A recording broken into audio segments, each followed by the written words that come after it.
ಮಧ್ಯಾಹ್ನದ ಊಟಕ್ಕೆ ಏನು ಮಾಡೋದು ಅಂತ ಯೋಚನೆ ಮಾಡ್ತಿದ್ದೆ. ಮನೆಯಲ್ಲಿ ಸೋರೆಕಾಯಿ ಇತ್ತು. ಇವತ್ತು ಸೋರೆಕಾಯಿ ಮೊಸರು ಖಾರ ಮಾಡೋಣ ಅನ್ನೋದ ಜೊತೆಗೆ ಅಂತ ಮಾಡ್ತಾಯಿದ್ದೀನಿ. ಇದು ಮಜ್ಜಿಗೆ ಹುಳಿಗಿಂತ ಸ್ವಲ್ಪ ಡಿಫ್ರೆಂಟ್ ಆಗಿರುತ್ತೆ ಟೇಸ್ಟು, ಹಾಗೆಯೇ ಸ್ವಲ್ಪ ಖಾರ ಕೂಡ ಜಾಸ್ತಿ ಇರುತ್ತೆ. ಸೋರೆಕಾಯಿನ ಕಟ್ ಮಾಡಿಕೊಂಡು 2 ಕಪ್ ಆಗೋಷ್ಟು ಅಳತೆ ಮಾಡಿಕೊಂಡು ನಾನು ಕುಕ್ಕರ್ಗೆ ಹಾಕೋತಾ ಇದ್ದೀನಿ. ಇದು ಬಿಸಿಯನ್ನು ತುಪ್ಪ ಹಾಕ್ಕೊಂಡು ತಿನ್ನೋಕ್ಕೆ ತುಂಬ ರುಚಿಯಾಗಿರುತ್ತೆ. ಈಗ ಇದನ್ನು ಕುಕ್ಕರ್ಗೆ ಹಾಕ್ಕೊಂಡು ಕಾಯಿಗೆ ಎಷ್ಟು ಬೇಕೋ ಅಷ್ಟು ಉಪ್ಪು ಹಾಗೆಯೇ ಒಂದು ಕಪ್ಪಷ್ಟು ನೀರು ಹಾಕ್ಕೊಂಡು ಇದನ್ನು ಮೀಡಿಯಮ್ ಉರಿನಲ್ಲಿ 1 ವಿಸಿಲ್ ಕೂಗೋವರೆಗೂ ಬೇಯಿಸ್ಕೊಂಡ್ರೆ ಸಾಕು. ಬೇಕಾದರೆ ಪಾತ್ರೆಯಲ್ಲಿ ಹಾಗೆ ಕೂಡ ಬೇಯಿಸ್ಕೋಬೋದು. ಬಟ್ ಏನಂದರೆ ಅದನ್ನ ಮಧ್ಯ ಚೆಕ್ ಮಾಡಬೇಕು. ಕುಕ್ಕರ್ ಆದರೆ ಡೈರೆಕ್ಟಾಗಿ ಬೇಗ ಆಗುತ್ತೆ. ಅದು ಕೂಗಿ ಆರೋ ಅಷ್ಟೊತ್ತಿಗೆ ನಾವು ಬೇರೆ ಕೆಲಸನ ಮಾಡ್ಕೋಬೋದು ಅಂತ ಹೇಳಿ ನಾನು ಕುಕ್ಕರ್ನಲ್ಲೇ ಇಟ್ಟಿದ್ದೀನಿ. 1 ವಿಸಿಲ್ಗಿಂತ ಜಾಸ್ತಿ ಕೂಗಿಸೋದು ಬೇಡ, ತುಂಬ ಮ್ಯಾಶ್ ಆದರೆ ಚೆನ್ನಾಗಿರಲ್ಲ. ಅದಾಗೋ ಅಷ್ಟೊತ್ತಿಗೆ ಇಲ್ಲಿ ನಾನು ಒಂದು ಒಗ್ಗರಣೆ ಪ್ಯಾನಿಗೆ 1 ಟೇಬಲ್ ಸ್ಪೂನಷ್ಟು ಕಡಲೆ ಬೀಜನ ಹಾಕಿ ಹುರ್ಕೋತಾ ಇದ್ದೀನಿ. ಸ್ವಲ್ಪ ಹುರ್ಕೊಂಡ್ರೆ ಸಾಕು.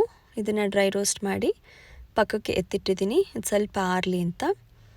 ಈಗ ಒಂದು ಮಿಕ್ಸರ್ ಜಾರ್ಗೆ ಒಂದು 1/4 ಕಪ್ಗಿಂತ ಒಂದು ಸ್ವಲ್ಪ ಜಾಸ್ತಿ, ಒಂದು ಕೈ ಹಿಡಿಯಷ್ಟು ತೆಂಗಿನಕಾಯಿ, ಹುರಿದಿರೋ ಅಂತಹ ಕಡಲೆ ಬೀಜ, ಹಾಗೆಯೇ 1 ಟೇಬಲ್ ಸ್ಪೂನಷ್ಟು ಹುರ್ಗಡಲೆ, 1 ಸ್ಪೂನಷ್ಟು ಕೊತ್ತಂಬರಿ ಬೀಜ, ಹಾಗೆಯೇ ಒಂದು ಅರ್ಧ ಸ್ಪೂನಷ್ಟು ಜೀರಿಗೆ, 1-2 ಲವಂಗ ಖಾರಕ್ಕೆ ನೋಡ್ಕೊಂಡು ಹಾಕ್ಕೊಳ್ಳಿ, ಒಂದು 4ರಿಂದ 5 ಕಾಳು ಮೆಣಸನ್ನ ಕೂಡ ನಾನಿಲ್ಲಿ ಹಾಕೋತಾ ಇದ್ದೀನಿ. ಇವೆಲ್ಲ ಖಾರ ಚೆನ್ನಾಗಿ ಕೊಡುತ್ತೆ. ಹಾಗೆಯೇ 1 ಇಂಚಷ್ಟು ಚಕ್ಕೆ, 1 ಏಲಕ್ಕಿ. ನಾನು ಒಂದು 3 ಇದನ್ನು ಹಸಿಮೆಣಸಿನ್ಕಾಯಿನ ಫ್ಲೇಮ್ನಲ್ಲಿ ಮೇಲೆ ಇಟ್ಬಿಟ್ಟು ಚೆನ್ನಾಗಿ ಸುಟ್ಕೊಂಡಿದ್ದೀನಿ. ಬೇಕಾದರೆ ಎಣ್ಣೆಲಿ ಕೂಡ ಫ್ರೈ ಮಾಡ್ಕೋಬೋದು. ರುಚಿಗೆ ಎಷ್ಟು ಬೇಕೋ ಅಷ್ಟು ಉಪ್ಪು, ಒಂದು ಸ್ವಲ್ಪ ಹಸಿ ಶುಂಠಿ, ಹಾಗೆಯೇ ಒಂದು ಚಿಟಿಕೆ ಅಷ್ಟು ಅರಿಶಿನ, 1-2 ಟೇಬಲ್ ಸ್ಪೂನಷ್ಟು ಅಥವಾ ಒಂದು ಕೈ ಹಿಡಿಯಷ್ಟು ಕೊತ್ತಂಬರಿ ಸೊಪ್ಪು. ಬೆಳ್ಳುಳ್ಳಿ ಇಷ್ಟಪಡೋರು ಬೆಳ್ಳುಳ್ಳಿ ಕೂಡ ಹಾಕೋಬೋದು. ಇದನ್ನು ಫಸ್ಟು ನೀರು ಹಾಕ್ದೇ ಒಂದು ಸ್ವಲ್ಪ ಚೆನ್ನಾಗಿ ರುಬ್ಕೊಂಡು ಆಮೇಲೆ ತುಂಬ ಕಡಿಮೆ ನೀರು ಹಾಕಬೇಕು. 1-2 ಟೇಬಲ್ ಸ್ಪೂನಷ್ಟು ಹಾಕಿದ್ರೆ ಸಾಕು. ಗಟ್ಟಿಗೆ ಇದನ್ನು ಪೇಸ್ಟ್ ಮಾಡ್ಕೋಬೇಕು, ನೀರಾಗಿರಬಾರ್ದು. ಈಗ ಸೋರೆಕಾಯಿ ಕೂಡ ಕೂಗಿ ಆರಿದೆ, ನಾನು ತೆಗೆದು ನೋಡಿದೆ, ಬೆಂದಿದೆ. ಈ ಒಂದು ಮಿಕ್ಸ್ಚರ್ನ ಹಾಕ್ಕೊಂಡು ನಾನು ಮಿಕ್ಸ್ ಮಾಡ್ಕೋತಾ ಇದ್ದೀನಿ. ಇದನ್ನು ಮತ್ತೇನು ನಾವು ಕುದಿಸೋದು ಅದೆಲ್ಲ ಏನೂ ಅವಶ್ಯಕತೆ ಇಲ್ಲ. ಜಸ್ಟ್ ಇದನ್ನು ಮಿಕ್ಸ್ ಮಾಡಿಬಿಟ್ಟು ಇದಕ್ಕೊಂದು ಒಗ್ಗರಣೆ ಕೊಡೋಣ. 1 ಸ್ಪೂನಷ್ಟು ತುಪ್ಪ ಅಥವಾ ಎಣ್ಣೆ ಬೇಕಾದರೂ ನೀವು ಹಾಕೋಬೋದು. ಒಂದು ಅರ್ಧ ಸ್ಪೂನಷ್ಟು ಸಾಸಿವೆ, ಹಾಗೆಯೇ ಒಂದು ಅರ್ಧ ಸ್ಪೂನಷ್ಟು ಜೀರಿಗೆನ ಹಾಕಿ ಒಂದು ಸ್ವಲ್ಪ ಕರಿಬೇವಿನ ಸೊಪ್ಪನ್ನ ಹಾಕಿ ಒಗ್ಗರಣೆ ಮಾಡಿಕೊಂಡ್ರೆ ಆಯಿತು. ಹಿಂಗೆ ಇಷ್ಟಪಡೋರು ಹಿಂಗೆ ಕೂಡ ಹಾಕೋಬೋದು. ನಾನೇನು ಬೇಳೆಗಳು ಏನು ಹಾಕಿಲ್ವಲ್ಲ, ಹಾಗಾಗಿ ಹಿಂಗನ್ನು ಹಾಕಲಿಲ್ಲ. ಈಗ ಒಗ್ಗರಣೆನ ಇದಕ್ಕೆ ಹಾಕಿ ಮಿಕ್ಸ್ ಮಾಡ್ಕೊಳ್ಳೋಣ. ಸೋರೆಕಾಯಿ ಕಂಪ್ಲೀಟಾಗಿ ಆರಿರಬೇಕು, ಆಮೇಲೆ ಮೊಸರು ಹಾಕ್ಕೋಬೇಕು, ಬಿಸಿ ರವೆ ಹಾಕ್ಕೋಬಾರ್ದು.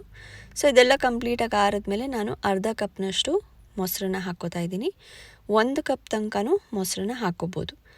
ಈ ಟೈಮ್ನಲ್ಲಿ ರುಚಿ ನೋಡಿ ಉಪ್ಪು ಬೇಕು ಅನಿಸಿದ್ರೆ ಹಾಕ್ಕೋಬೋದು. ಇದಿಷ್ಟು ಮಾಡಿಕೊಂಡ್ರೆ ಸೋರೆಕಾಯಿ ಮೊಸರು ಖಾರ ರೆಡಿ. ಸ್ವಲ್ಪ ಖಾರವಾಗಿರುತ್ತೆ, ಬಟ್ ಅನ್ನದ ಜೊತೆ ತುಪ್ಪದ ಜೊತೆ ತುಂಬ ಚೆನ್ನಾಗಿರುತ್ತೆ. ನೀವು ಒಂದು ಸಲ ಟ್ರೈ ಮಾಡಿ ನೋಡಿ. ಮಜ್ಜಿಗೆ ಹುಳಿಗಿಂತ ಸ್ವಲ್ಪ ಡಿಫ್ರೆಂಟ್ ಆಗಿರುತ್ತೆ. ರುಬ್ಕೊಂಡಿರೋ ಮಿಶ್ರಣ ಹಾಕಿದ್ಮೇಲೆ ಕುದಿಸೋ ಅವಶ್ಯಕತೆ ಇಲ್ಲ, ಮೊಸರು ಹಾಕಿದ್ಮೇಲೂ ಕುದಿಸ್ಬಾರ್ದು. ಎಲ್ಲ ಆರಿದ್ಮೇಲೆ ಕೊನೆಯಲ್ಲಿ ಮೊಸರು ಹಾಕಿ ಮಿಕ್ಸ್ ಮಾಡಿದ್ರೆ ಸೋರೆಕಾಯಿ ಮೊಸರು ಖಾರ ರೆಡಿ. ನೀವು ಒಂದು ಸಲ ಟ್ರೈ ಮಾಡಿ ನೋಡಿ, ಕಮೆಂಟ್ಸ್ನಲ್ಲಿ ಹೇಗೆ ಬಂತು ಅಂತ ಹೇಳಿ. ಹಾಗೆಯೇ ನಿಮಗೆ ಈ ವಿಡಿಯೋ ಇಷ್ಟ ಆಗಿದ್ದರೆ ಲೈಕ್ ಮಾಡಿ, ಶೇರ್ ಮಾಡಿ, ನನ್ನ ಚಾನಲ್ಗೆ ಸಬ್ಸ್ಕ್ರೈಬ್ ಆಗಿ.